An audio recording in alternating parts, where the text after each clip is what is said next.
안녕하세요. 마이웨이입니다. 지금 현재 이 비트코인 가격을 보시면 3만 불이 살짝 깨진 모습입니다.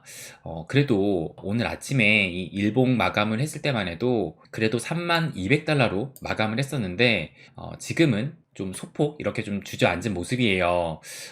그런데 제가 어제 그러니까 오늘 새벽이죠. 오늘 새벽 12시 17분쯤에 이 차트를 캡처를 해가지고 이렇게 좀 말씀을 드린 게 있는데, 요 일단 차트를 좀 보시면 지금 현재 이 3만 달러를 돌파한 거래량이 보시는 것처럼 이렇게 좀 매우 적다라는 것을 알 수가 있어요. 그래서 보시면 뭐 루나 사태도 요 정도였고, 암호화폐 기업이 붕괴했을 때도 한 요 정도, FTX 사태가 요 정도, 그리고 올해 해가 바뀌면서 2023년 1월부터 3월 달의 거래량이 이렇게 엄청났었는데, 지금 현재 거래량은 어떻게 보면은 이렇게 큰 거래량이 실리지는 않았다라는 것을 알 수가 있습니다. 그런데 이것이 이 바이낸스가 기존에는 이 현물 수수료에 대해서 무료 정책을 펴오긴 했어요. 근데 그것을 최근에 이제 종료를 했기 때문에 그에 따라서 거래량이 뭐 줄어들 수는 있겠지만, 그렇다 하더라도 너무 많이 차이가 나기는 합니다. 그래서 이번 상승이 이 거래량이 크게 동반되지 않았기 때문에 이 3만 달러 부근에서 또 지루한 움직임이 있을 수 있다라고 말씀을 드리면서, 그래서 이 지금의 상승을 당연히 뭐 기분 좋게 바라볼 수는 있겠지만 그래도 뭐 서두를 필요는 없다라고 생각을 합니다. 그래서 아무튼 지금 다시 이 비트코인은 이 3만 불이 살짝 내려앉은 모습이고, 그에 따라서 또 전체적인 시장 역시 소폭의 하락을 하고 있는 모습이에요. 그렇다면 어제 미증시는 어땠는지 그것도 한번 살펴보면, 보시는 것처럼 좀 빅테크 위주로 이렇게 빨갛게 하락했다는 것을 알 수가 있고, 그래도 다른 이런 섹터들에서는 초록색이 더 많은 것으로 보아서 어느 정도 괜찮은 흐름을 보였다는 것을 알 수가 있습니다. 그래서 이 지수를 보시면 다우존스 같은 경우는 소폭의 상승을 했고, S&P 500은 0%니까 제자리, 나스닥 같은 경우는 0.43% 하락을 했다는 것을 알 수가 있어요. 그러니까 아무래도 오늘 밤 이제 9시 반에 이 CPI가 발표가 되는데, 이 CPI 발표를 앞두고 어느 정도 이 관망세를 보이고 있다라고 생각이 듭니다. 그런데 어제 이 미국 시장은 이랬지만, 보시는 것처럼 뭐 캐나다의 북미, 또 남미의 브라질, 멕시코는 이렇게 상승을 했고, 또 유럽 같은 경우도 월요일까지 휴장이었는데 어제 개장이 되면서 보시는 것처럼 주요국 대부분에서 이런 상승을 했다는 것을 알 수가 있어요. 그렇다면 보시는 것처럼 이 전 세계의 이 자산시장 흐름이 어느 정도 상승하려는 그런 추세 쪽으로 간다라고 봤을 때, 미국장 역시 오늘 이 CPI 발표 이후에 상승의 가능성이 좀 크지 않을까라는 그런 생각이 듭니다. 좀 더 구체적으로 말씀을 드리면, 일단 이 나스닥 같은 경우도 최근에 이 일주일간의 흐름을 보면 상승보다는 하락을 더 많이 했기 때문에 어느 정도 그래도 좀 조정을 했다라고 보여지고, 그리고 무엇보다 오늘 밤에 있을 이 CPI 발표에서 어제도 말씀드렸지만 이 예측치가 5.2%로 지난달보다 0.8%포인트나 하락을 예상을 하고 있어요. 그러니까 정말 이 예측치대로만 나와준다면 최근에 언제 가장 많이 하락했는지를 보면 이 12월 달 이때가 7.8%에서 7.1%로 0.7%포인트 하락을 했는데, 지금 이때보다도 더 많이 하락을 하게 되는 거예요. 그런데 문제는 이 근원 CPI인데, 근원 CPI 같은 경우가 지난달 5.5에서 이번에 이 5.6을 예상을 하고 있어요.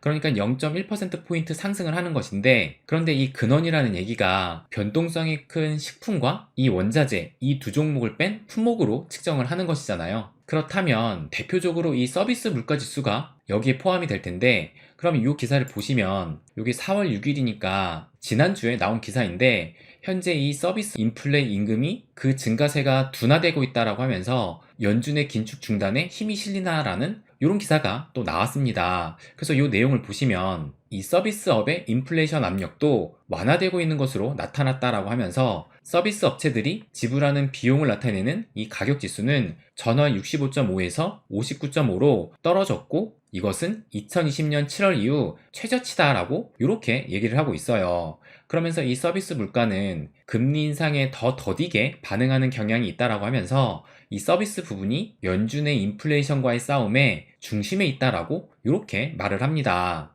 그러니까 이 서비스 물가는 상대적으로 좀 더디게 반응하는 경향이 있기 때문에 아마 시차를 두고 낮아질 것이고, 이것을 시장이 반영을 한다면 설령 오늘 이 근원이 조금 이렇게 좀 높게 나온다 하더라도 이것에 대해서 크게 뭐 시장이 반응하지는 않지 않을까 생각이 들긴 합니다. 그리고 이 정도 수준에서 뭐 예상을 깨고 좀 더 높은 수치가 나와서 시장에 충격을 주지만 않는다면 아마 다음 달에 있을 이 금리 인상도 마지막이 될 가능성이 크다고 생각을 합니다. 근데 이것은 뭐 저의 생각뿐만 아니라 여기 보시는 것처럼 4월 11일, 그러니까 어제 나온 기사인데 이 블랙록도 연준의 5월 금리 인상이 마지막이 될 것이다 라고 예상을 하고 있어요. 그리고 또 이 기사를 보시면 요거는 오늘 나온 건데 이 미국의 12개 이 투자은행에 설문조사를 했는데 이 미국의 최종 정책금리가 어떻게 전망을 하냐? 라는 질문에 보시는 것처럼 3월 10일, 그러니까는 지난달까지만 해도 5.5에서 5.75까지 예상을 하는 은행이 제일 많았는데 현재 이 4월달 전망은 5에서 5.25%를 이렇게 가장 많이 전망을 하고 있습니다. 그럼 지금 현재 이 미국 기준금리가 지금 요 구간에 있는데 12개 중 하나의 은행은 지금 현재의 금리가 최고점이다라고 또 예상을 하고 있다는 것이고, 그리고 이 패드워치를 보면 이 25bp의 금리 인상을 어제만 해도 한 70% 이상 봤는데 지금은 좀 소폭 내려앉아가지고 67%, 뭐 그런다 하더라도 여전히 이 다음 달의 금리 결정을 이 25bp 인상으로 예상을 하고 있다는 것을 알 수가 있습니다. 그러니까 뭐 5월 3일이니까 아직 한 달 정도 남았기 때문에 그 사이에 또 어떤 일이 있으냐에 따라서 뭐 이것은 또 언제든지 뒤바뀔 수 있다라고 생각이 들고, 어쨌든 그렇다 하더라도 지금의 금리가 마지막이거나 아니면 앞으로 한 번 더 금리 인상을 하면서 그것이 마지막이 될 것이라는 그런 의견이 어떻게 보면 기정사실화 돼가고 있는 상황이에요. 그리고 또 경제하면 이 미국과 더불어 이 중국도 빼놓을 수가 없는데 이 기사도 4월 11일이니까 어제 나온 기사예요. 근데 보시면 중국 같은 경우는 소비자 물가 약세에 생산자 물가까지 동반 하락을 했다라고 하면서 이 중국의 CPI 같은 경우는 전년 대비해서 0.7% 상승으로 나왔다라고 해요. 그러니까 지금 미국 같은 경우는 뭐 5%, 6% 이렇게 나오고 있는데 중국은 통상적으로 이 중앙은행에서 목표로 하고 있는 2%도 채되지 못하고 있는 겁니다. 그러다 보니까 지금 이 중국 경제는 디스인플레이션 과정을 밟고 있다라고 하면서, 그럼에도 이 중국은 경기 왜곡과 금융 리스크 우려로 부양책을 내놓지는 못할 것이다 라고 이렇게 또 예상을 하고 있습니다. 그러다 보니까 또 이 기사를 보시면 이것도 4월 11일 어제 나온 기사인데 중국 같은 경우는 예상을 믿던 물가 때문에 금리 인하의 가능성이 있다라는 이런 기사도 나왔어요. 그래서 미국과 반대로 어떻게 보면 중국은 금리 인하 쪽으로 지금 방향을 틀 것 같은 분위기고, 그럼 이 중국의 앞으로의 경제 전망은 어떻게 되느냐, 그것을 한번 본다면 이 기사도 4월에 얼마 전에 나온 기사인데 중국 민간 PMI도 확장 국면을 지속될 듯 하면서 이렇게 기사가 나왔습니다. 그래서 며칠 전에 제가 이 미국의 PMI에 대해서 설명을 잠깐 드렸었는데 요 밑을 보시면 이 구매 관리자 지수, 이 PMI가 제조업과 비제조업, 그러니까 서비스업으로 해가지고 두 가지가 발표가 된다라고 말씀을 드렸어요. 근데 중국 같은 경우는 모두 호조를 보이고 있다라고 하면서 이 PMI가 50을 기준으로 50 이상이면 경기 확장이고 50 미만이면 위축을 나타냅니다. 그런데 이 제조업 PMI는 51.9로 3개월 연속 50을 웃돌고 있고, 또 이 비제조업 PMI는 58.2로 2011년 5월 이후 거의 12년 만에 가장 높은 수치라고 합니다. 그래서 이 지표도 마찬가지로 지금 3개월 내리 이 50을 상회하고 있다라고 해요. 그러니까 지금 이 중국의 상황은 인플레이션에 대한 걱정이 없고 오히려 금리 인하를 고려하고 있는 상황에서 앞으로의 경기 전망은 긍정적으로 이 경기 확장을 기대하고 있다라는 겁니다. 그래서 저는 제가 뭐 영상에서도 몇 번 말씀을 드렸지만 이 중국이 패권을 잡고 뭐 당장 세계가 중국 위주로 재편된다고 보지는 않지만 그래도 이 세계 제2의 경제 대국인 만큼 중국 경제가 세계 경제를 어느 정도 견인해갈 사이즈는 된다라고 생각을 해요. 그래서 이 중국 시장의 이 확장 국면은 세계 경제에도 긍정적으로 작용을 하면서 이 전 세계적인 투자 심리에도 개선되는 효과를 불러올 것으로 봅니다. 그리고 뭐 중국뿐만 아니라 우리나라도 지금 이걸 보시면 어제 이 금통위에서 2회 연속 금리를 동결을 했고 이것은 사실상 한국은행의 긴축 종료 수순을 의미한다라고 이렇게 또 기사가 나왔어요. 그래서 지금 현재 우리나라의 기준금리는 3.5%고 지금 미국이 5.0%인데 지금 현재 1.5%로 이 금리 차가 그래도 상당히 좀 벌어져 있고 또 다음 달에 금리 인상을 한다면 1.75%까지 벌어지는 것인데 그럼에도 어제 금통위는 이렇게 금리 동결을 결정을 한 것입니다. 그러니까 앞으로 지금까지 이 돈의 흐름을 막아왔던 이 금리의 숨통이 점점 풀어지고 있다는 거예요. 그리고 당장 뭐 오늘 이 CPI가 어떻게 나올지 그리고 이 다음 FOMC에서 이 금리를 한 번 더 올릴지 말지 어쩌면 이것이 중요하지 않다라고도 생각이 듭니다. 왜냐면 제가 또 자주 말씀드리는 것 중에 하나가 이 큰 그림, 이 큰 흐름을 보자라고 말씀을 드리는데 그럼 이 기사를 본다면 이것도 4월 11일이니까 어제 나온 기사인데 IMF에서 미국의 인플레이션이 꺾이면 초저금리로 돌아간다라고 하면서 이 코로나19 팬데믹 이전의 초저금리 시대가 다시 도래할 수 있다는 국제통화기금 이 IMF의 전망이 나왔다라고 해요. 그러니까 불과 한 2, 3년 전만 해도 제가 그때 신용대출을 1%대도 받았고 그리고 주택자금 대출도 2% 초반대로 받기도 했었는데 그때로 다시 돌아갈 수도 있다는 얘기입니다. 그러니까 이 얘기는 다시 유동성이 풀린다라는 얘기예요. 그리고 지금 현재 이 화폐 시스템이 결국 이 인플레이션만 잡힌다면 돈은 다시 풀릴 수밖에 없는 구조이기도 합니다. 그리고 이 코인이야말로 그 유동성의 가장 큰 혜택을 볼 수 있는 투자처예요. 왜냐면 뭐 아직까지 이 코인이라는 것이 뭐 주식처럼 기업의 이 가치 측정을 하는 것처럼 이 코인 자체의 가치를 측정하는 것이 제한적이기 때문에 아무래도 이 유동성에 가장 영향을 받을 수밖에 없는 현 상황입니다. 그렇기 때문에 이 암호화폐 시장하면은 초고위험 자산으로 분류가 되면서 탐욕적인 돈들이 가장 많이 들어오는 것이 사실이기도 해요.